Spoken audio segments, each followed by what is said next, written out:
أعوذ بالله السميع العليم من الشيطان الرجيم بسم الله الرحمن الرحيم الحمد لله وحده والصلاة والسلام على من لا نبي بعده أما بعد.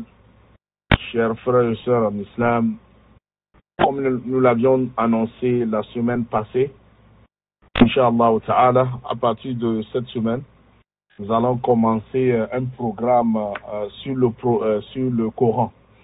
Nous avons promis qu'Inch'Allah Ta'ala, chaque semaine, nous aurons des rappels hebdomadaires.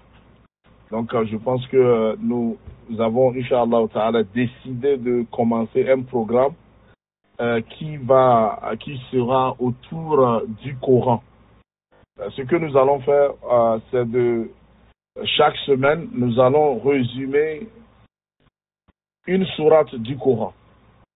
Nous savons qu'à cause du temps et aussi de certaines préoccupations, il est très difficile pour les uns et les autres de lire tout le Coran et le comprendre. Donc, ce que nous allons faire, ce n'est pas un tafsir. Au contraire, ce sera un résumé de chaque sourate du Coran. Comme nous le savons, le Coran a 114 chapitres. Donc, ça veut dire que ce programme nous prendra 114 semaines. Si j'ai belle mémoire, peut-être que ça sera si on est en vie, plus de 2 ans. Si on essaiera de faire le résumé d'un chapitre d'une sourate chaque semaine. La raison pour laquelle nous voulons le faire, c'est que nous devons changer notre approche à propos du Coran. La majorité du temps, nous n'avons pas le temps pour lire le Coran. Même,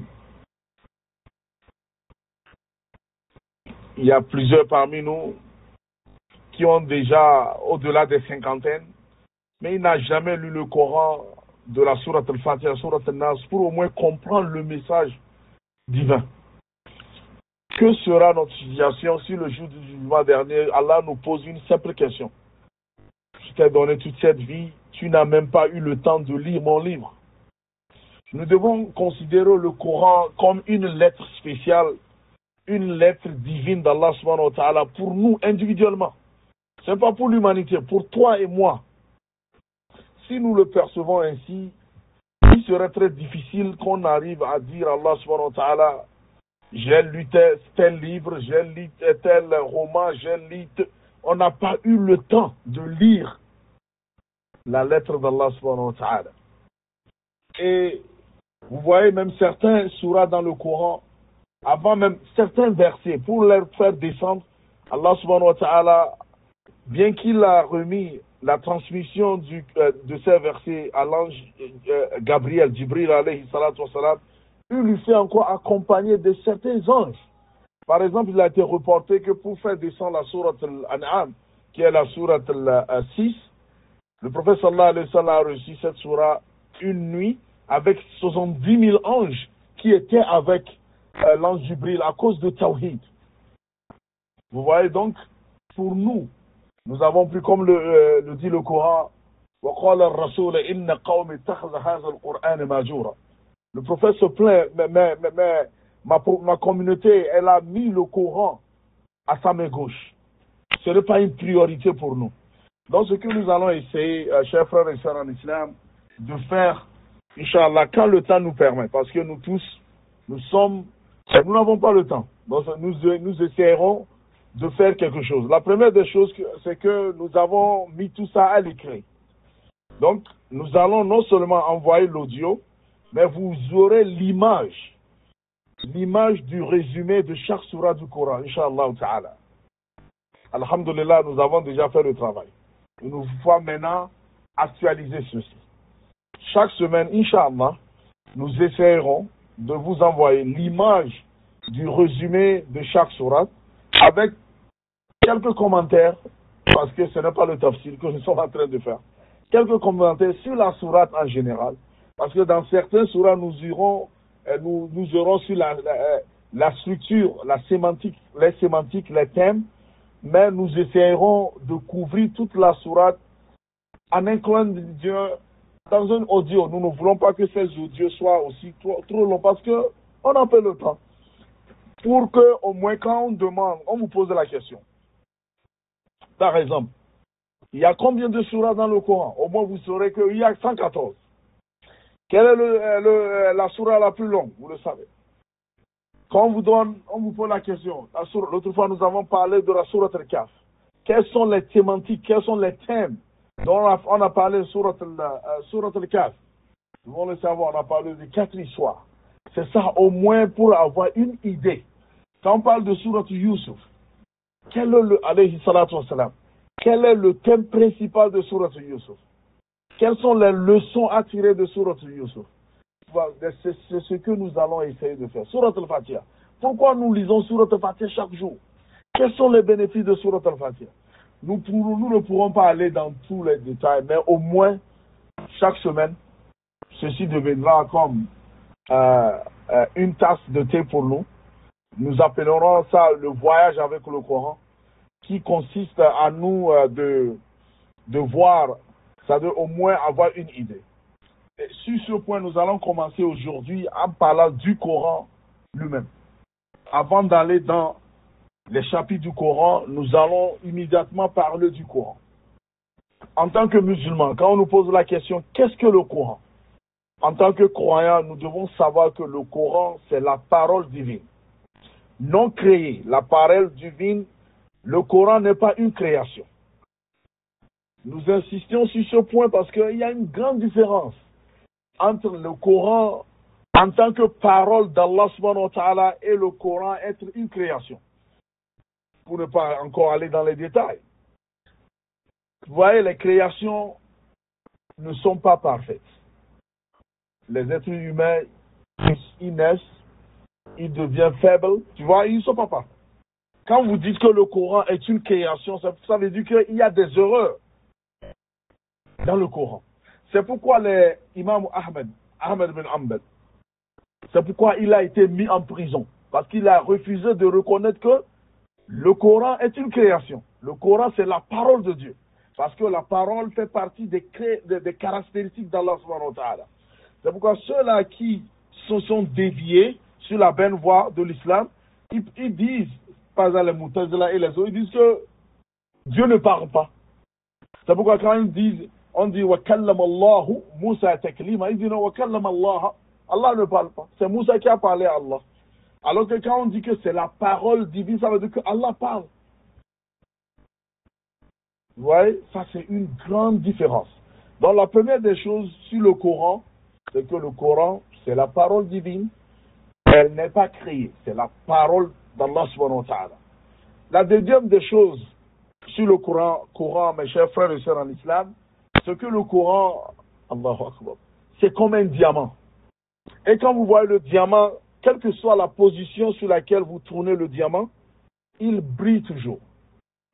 Brièvement.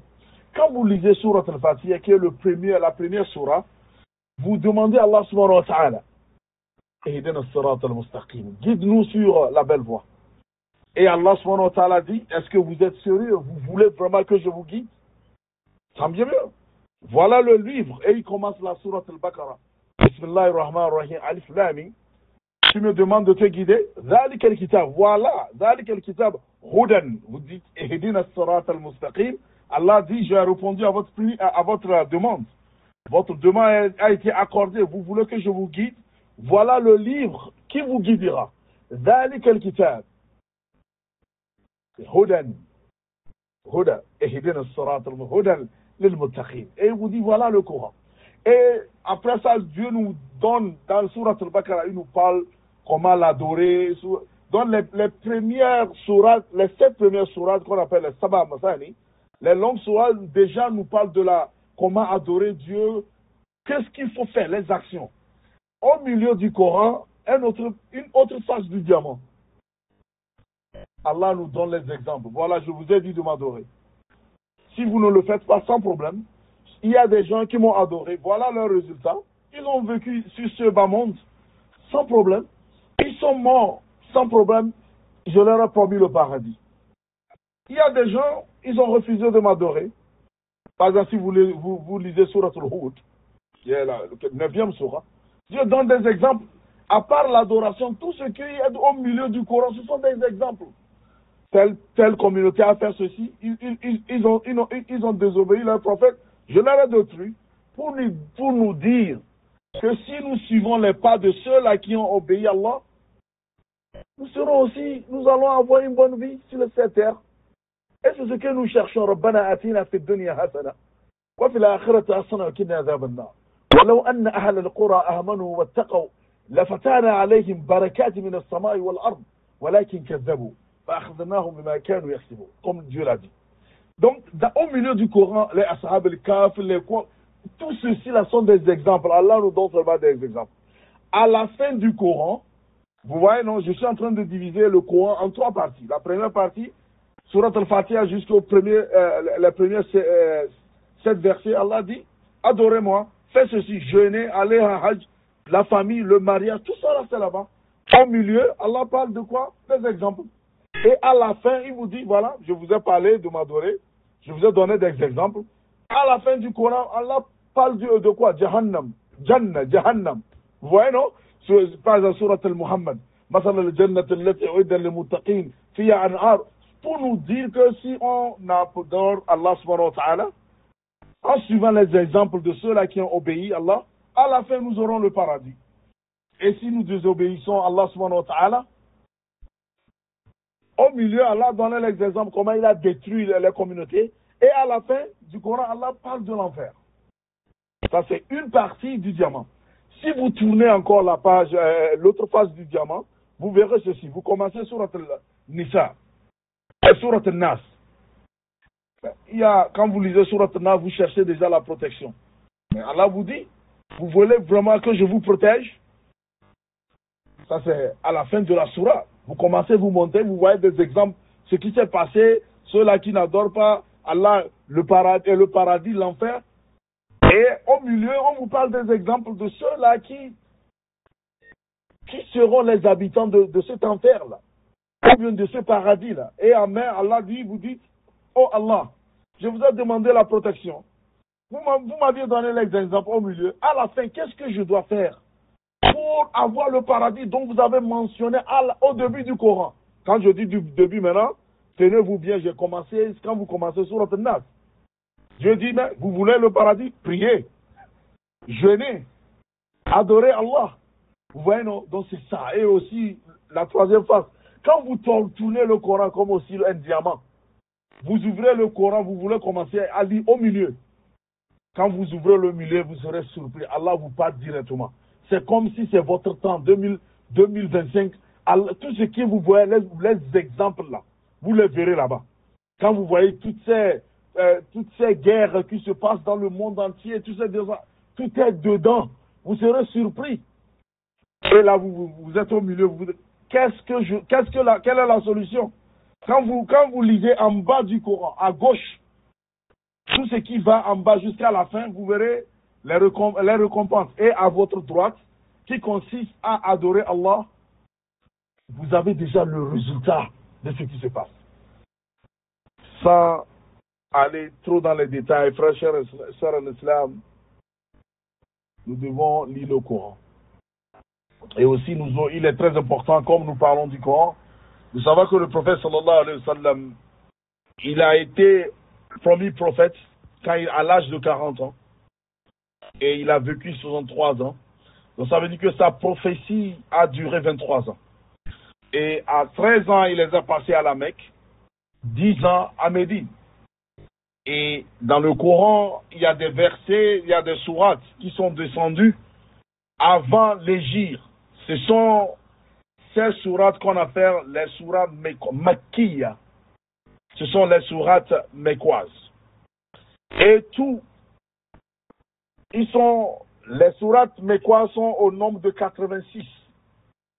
Et toutes les sourates qui sont descendues après l'hégire, après que le prophète sallallahu alayhi wa sallam ne quitte la Mecque pour s'installer à Médine, c'est ça l'hégire. Ces sourates sont appelées les sourates médinoises. Les sourates médinoises sont au nombre de 28. Donc, les surahs avant l'hégire du prophète sallallahu alayhi wa sallam de la Mecque à Médine sont au nombre de 86. Ce sont ces surahs qu'on appelle al-Makkiyya. C'est pas par rapport à Mecca.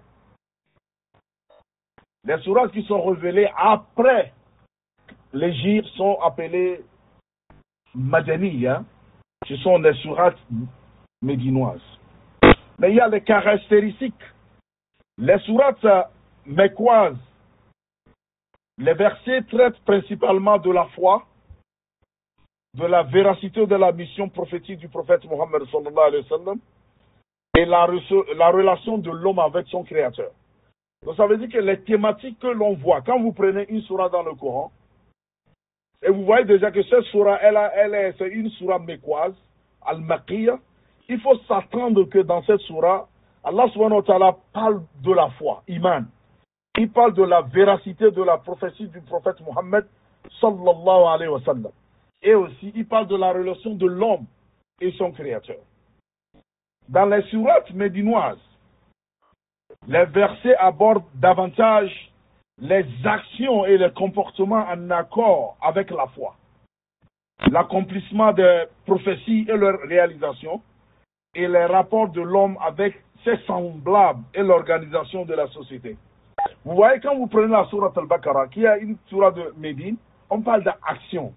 Vous prenez la sourate al-Nisa, ce sont des actions. Comment se marier, comment former une communauté. Quand le prophète sallallahu alayhi wa sallam, il a quitté la Mecque, il est arrivé à Médine, il y avait les communautés juives, les Bani Qurayza, les Bani Qaynuqa, les Bani Nadir.